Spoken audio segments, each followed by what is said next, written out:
My name is Steven, and I'm currently 29 years old. I've always been sort of an outdoorsy type of person. Not so much hiking and fishing, but rather knew a lot about camping. Ever since my time in the Boy Scouts, I've always been fascinated with the outdoors. There was just something special about being present with the open wilderness around you, surrounded by nature. Most people tend to view the forest as scary and vast, but I thought a little differently. My point is that there's more to nature than just scary shit. Don't get me wrong, I've been through several rough spots during camping. Everything from a tornado heading my way to almost getting batted around by a grizzly bear. Yes, attacks happen way more than you think. All of these things are pretty terrifying, but there was one instance that scared the piss out of me. I was going camping with my girlfriend Sydney in the Madison Range Mountains of Montana. It's a very cold and rough terrain, but seeing as we were experienced hikers/campers, we were ready for this kind of thing. We set off deep into the woods, just hiking along the trails, listening to the sound of leaves and the flow of a small stream nearby. It took us a while, but after a bit, we finally found a clearing to set up camp. It was not the best camping spot, but it would have to make do since we were burning daylight. I set up the tent while Sydney grabbed some firewood to build us a fire for dinner. It was around 6 p.m. and the sun was really starting to set, so we knew we had to make this quick. We set up camp, and after a while we sat by the campfire cooking our food and downing shots of vodka. Sydney had caught a rabbit earlier and turned it into a damn good stew. At one point after dinner, we were both cozy by the fire doing our couple stuff when Sydney looks to her left into the woods. Being the playful boyfriend I was, I jokingly asked her if she saw a ghost when she tells me to shut up and that she thought she heard something. I listen for anything around, and when I don't hear anything, I come to the conclusion that she was probably just hearing forest sounds. However, she was in denial, declared she was not stupid and that what she heard was definitely not forest sounds. According to her, she thought she had heard whispering from 2 or more people coming from somewhere in the woods. My drunken state made me still somewhat unaware of the situation, which made me scoff at her and tell her that it was probably fellow campers. She gave me that look of annoyance, and just when I was about to say something, I heard it too. There was definitely someone out there in the woods that probably knew we were here. I could hear the crunching of the leaves as they walked on the ground along with loud whispering, though I couldn't understand what they were saying. My girlfriend softly tells me that she thinks they're speaking Portuguese but wasn't 100% sure. Now this next part is something straight out of a horror movie. Both of us are just sort of sitting beside a large tree from where our fire was, and she was just kind of dismissing the people as harmless. We thought that if they wanted to do something to us, they already would have and just brushed them off. Not even 10 seconds later, shit hit the fan when a large arrow from a crossbow strikes the tree just an inch above my girlfriend's head. She screams her lungs out, and I tell her to get the stuff and that we had to run.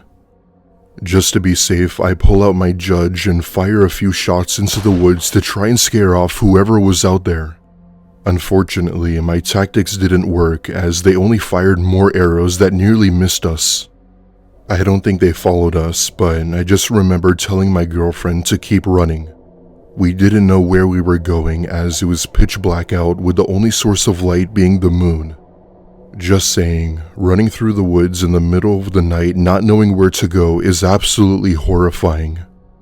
Eventually, we reach a road and hitched a ride from a passerby who took us to the nearest town. Authorities were contacted, but there was ultimately nothing they could do other than to, quote, keep an eye out. The Montana woods are massive and vast, so the chances of ever finding the people responsible were slim. A buddy of mine theorized that we may have been on private land and that they had purposely not shot us with the arrows to scare us away. However, that didn't make any sense, as you would think they would come up to us, and I'm not so sure if you can own property on something that's state-owned. The alternative would just simply be that they were just some forest people who saw a crime of opportunity and decided to take it. After a few years, Sydney and I had a falling out and ended our relationship on good terms. I still go camping by myself here and there, but thankfully hadn't had any dangerous encounters as of yet.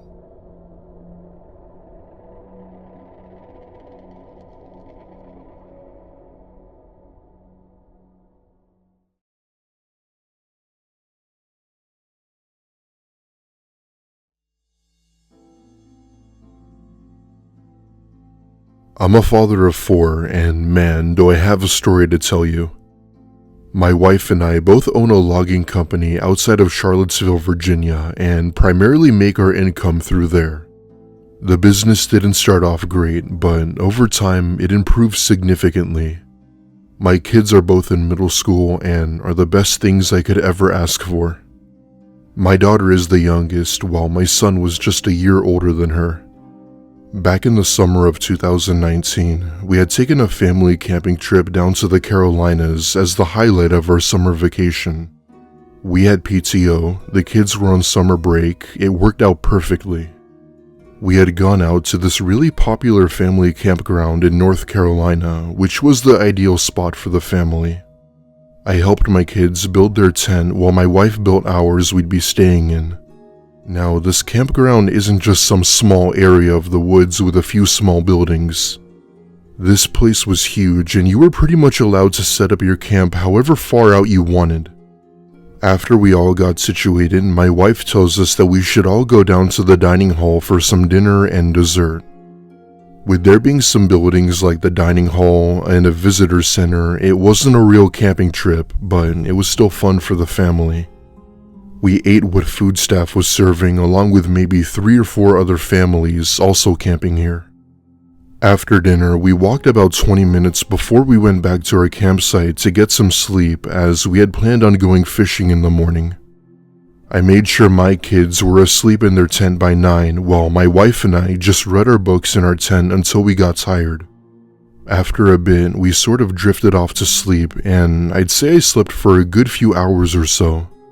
Now, let's fast forward to maybe a couple hours later. It was well into the night when I for some reason had this really weird dream/feeling. There's no real way to describe it without sounding morbid, but I was dreaming about my head being pinned with something sharp. Nobody in this dream was there but me, and the only thing I could really describe about it was the pain on my head. This went on for a good few minutes before I started to slowly wake up when I realized that the sharp pain persisted. I remember feeling around the top of my head only to find that it was also wet along with a low noise coming from behind me. Right then, my wife wakes up and screams her lungs out, spitting out the words to go away. I turn around and there, standing right in front of the tent opening, is a red fox in its defensive position. It growls at us before my wife manages to scare it away with her shoe. Turns out, that pain I was feeling was a damn fox clamping at the back of my head. And the reason why my head felt wet was because of the blood running down. At this point, my kids were wide awake crying when they realized what was happening. Right then, I began to feel sudden dizziness before almost falling to the ground. My wife had called the front desk of the campground and they had sent their medical team or whatever before rushing me to a hospital. After a couple of days, I did make it through and obviously recovered. Turns out though, we had set up our tents in a spot right next to a fox's nest that we didn't see. The fox probably mistakenly saw us as a threat to her and her cubs and did anything to protect them. It's been years now and I am fully recovered. It's just crazy to think that my dream turned into a reality.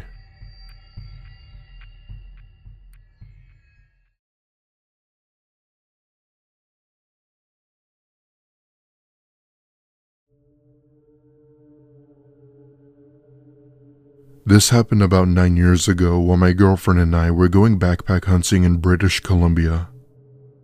Looking back, this sounds like a story from a horror movie, but I can assure you that this is 100% true. It's also a bit of a strange story, so buckle up. My girlfriend, who is now my wife, loved the outdoors, as did I, but not as much as she did. It was our 4th anniversary of being together, and we decided to go camping in the northern mountains of Canada.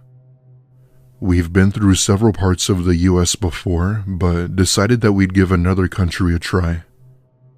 We planned on staying in the mountains for about a week, and I packed enough supplies to last us until then. These mountains are massive, and you definitely didn't want to be left with no resources out here. I don't want to bore you with the small details, so I'll just jump right in. We had found this neat little spot to set up camp that was appropriate for the two of us, and even had a small ravine nearby for fishing.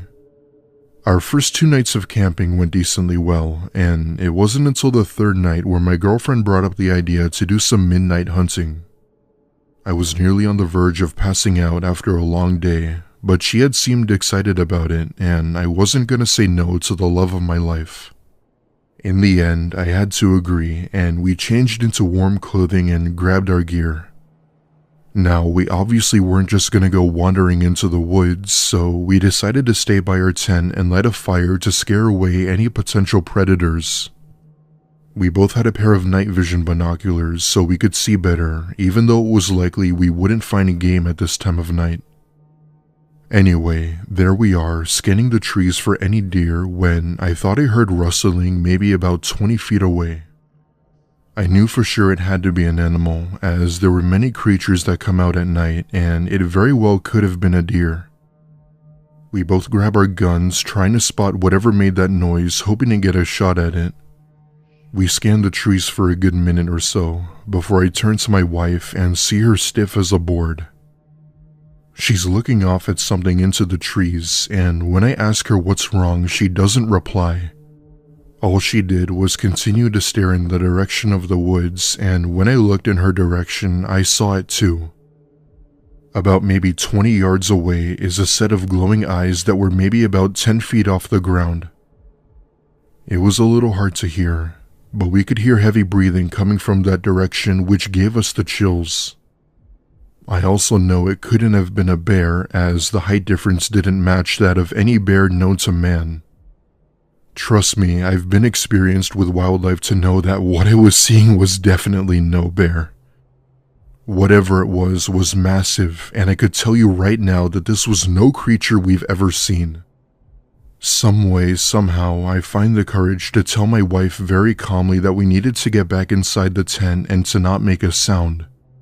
However, she doesn't respond and just looks at me with her wild eyes and face. I didn't want to draw more attention to this creature than we already did, so I direct my wife to the tent and we get inside, not making a peep.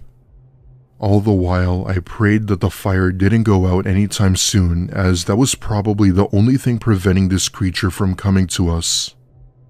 30 minutes felt like 30 hours as we both just laid there and heard multiple branches and trees snapping as this creature moved through the woods. It's safe to say that I didn't get a minute of sleep that night, and rightfully so. When morning came, my wife and I got out of our tent and found tracks of this supposed creature. They were tracks I had never seen from any living creature known to man, even after desperately trying to identify them. Till this day, I'm still unsure as to what it was we saw.